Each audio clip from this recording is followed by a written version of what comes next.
Crees conocer una historia, pero solo sabes cómo termina. Para llegar al núcleo de la historia, tienes que volver al principio.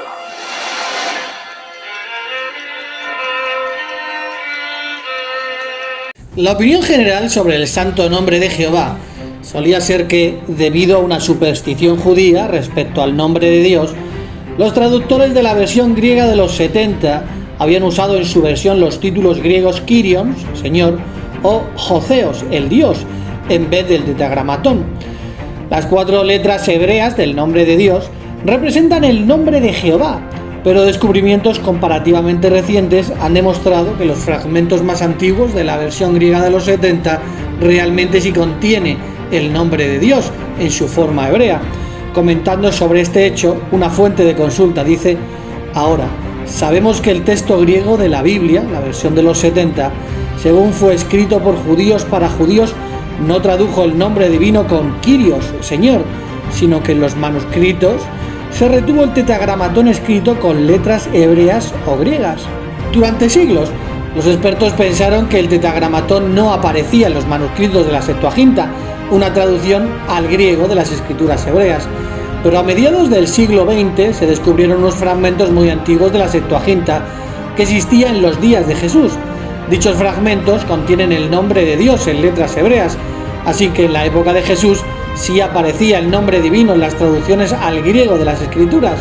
Ahora bien, los principales manuscritos de la Septuaginta, como el Códice Vaticano o el Códice Sináctico, que son del siglo IV, no incluyen el nombre de Dios de los libros bíblicos de Génesis a Malaquías, donde sí aparecía en manuscritos anteriores. Por eso no es de extrañar que en los manuscritos de esa época el nombre de Dios tampoco aparezca en el llamado Nuevo Testamento, la parte de la Biblia que se escribió en griego. Un diccionario bíblico hace este interesante comentario: hay indicaciones de que el Nuevo Testamento incluía originalmente el tetragramatón, el nombre divino, Jehová, Yahvé, en alguna o en todas las citas que hacía del Antiguo Testamento. Esto se hace manifiesto porque las traducciones griegas del Antiguo Testamento o escrituras hebreas que fueron hechas en los primeros siglos de la era común por individuos que afirmaban ser cristianos, se encuentra el nombre divino. Por ejemplo, la versión griega de Aquila, que data de aproximadamente el 128 de la era común, el tetragramatón todavía aparecía en caracteres hebreos. También, alrededor del 245 de la era común, el famoso Doctor Orígenes produjo su Hexaplá, una reproducción en 6 columnas de las escrituras hebreas inspiradas, considerando la evidencia de las copias fragmentarias que se conocen ahora. El profesor W. G.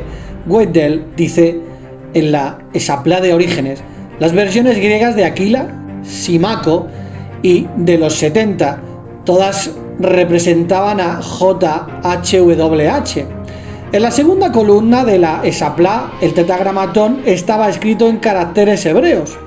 Otros creen que el texto original de la Hexaplá de Orígenes usó caracteres hebreos para el tetragramatón en todas sus columnas. Orígenes mismo declaró que en los manuscritos más fieles el nombre está escrito con caracteres hebreos, es decir, no en hebreo moderno, sino en hebreo arcaico. Sin embargo, los que quitaron el nombre de Jehová de las escrituras griegas cristianas dejaron una huella visible donde se ve de manera irrefutable que el nombre estaba en el texto original, y es que sustituyeron directamente Jehová y pusieron Señor, provocando que la frase carezca de sentido. Por ejemplo, en Mateo 22:37 dice en la Reina Valera de 1960, Jesús le dijo: amarás al Señor tu Dios con todo tu corazón y con toda tu alma y con toda tu mente. Y cuando lo leemos en el griego original, vemos que la palabra al no aparece y dice amarás a Señor, frase que carece de sentido. Si lo seguimos comparando con más textos, vemos la misma prueba. En Hechos capítulo 5, versículo 9 leemos: y Pedro le dijo: ¿por qué convinisteis en tentar al Espíritu del Señor? Y cuando lo comparamos con el griego, y dice de Señor en vez del Señor. Y en este mismo texto, cuando dice tentar al Espíritu en griego, hay un artículo acusativo singular neutro, a el Espíritu, al Espíritu. Por último, pues esto es una prueba irrefutable que se repite allí donde cambiaron Jehová por Señor. Dice Apocalipsis 1:8: yo soy el alfa y la omega, principio y fin, dice el Señor. Pero cuando lo vemos en griego, en vez de decir dice el Señor, dice Señor, en vez de dice el Señor, cuando debería de decir el Señor con el artículo jo, él. Sin embargo, solo cambiaron el nombre de Jehová por Señor, dejando a la vista una clara corrupción y atentado contra la Escritura. Y cuando pones Jehová en estos textos, la frase coge sentido. Yo soy el alfa y la omega, principio y fin, dice Jehová. Además, también contamos con el testimonio del propio Jesucristo. Jesús dijo en una oración a su Dios y Padre: les he dado a conocer tu nombre a quienes me diste del mundo, y añadió: les he dado a conocer tu nombre y seguiré dándolo a conocer.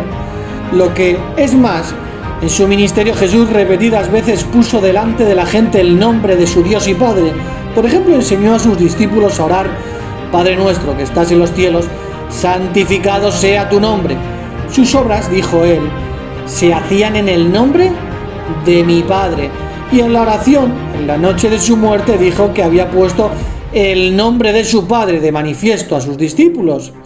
En vista de todo esto, cuando Jesús citó de las Escrituras hebreas o leyó de ellas, ciertamente usó el nombre divino, Jehová. Por ejemplo, lo haría cuando citó de las Escrituras hebreas en Deuteronomio capítulo 8, versículo 3, y dijo: está escrito, no de pan solamente debe vivir el hombre, sino de toda expresión que sale de la boca de Jehová, citando de Deuteronomio capítulo 6, versículo 5, y hay decenas de casos similares en todas las escrituras griegas cristianas. Lógicamente, los discípulos de Jesús que fueron inspirados a escribir las escrituras griegas cristianas seguirían el ejemplo de su maestro de usar el nombre divino, incorporándolo así en sus escritos bíblicos.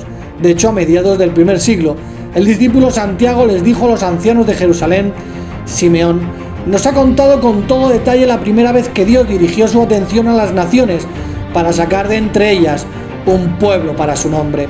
Si en el siglo I nadie conocía ni usaba el nombre de Dios, ¿qué sentido habría tenido que Santiago hiciera esta afirmación? Evidentemente, porque para cuando se hicieron esas copias antiguas, que fue desde el siglo III en adelante, el texto original de los escritos de los apóstoles y sus discípulos había sido alterado. La gran apostasía seguía su curso.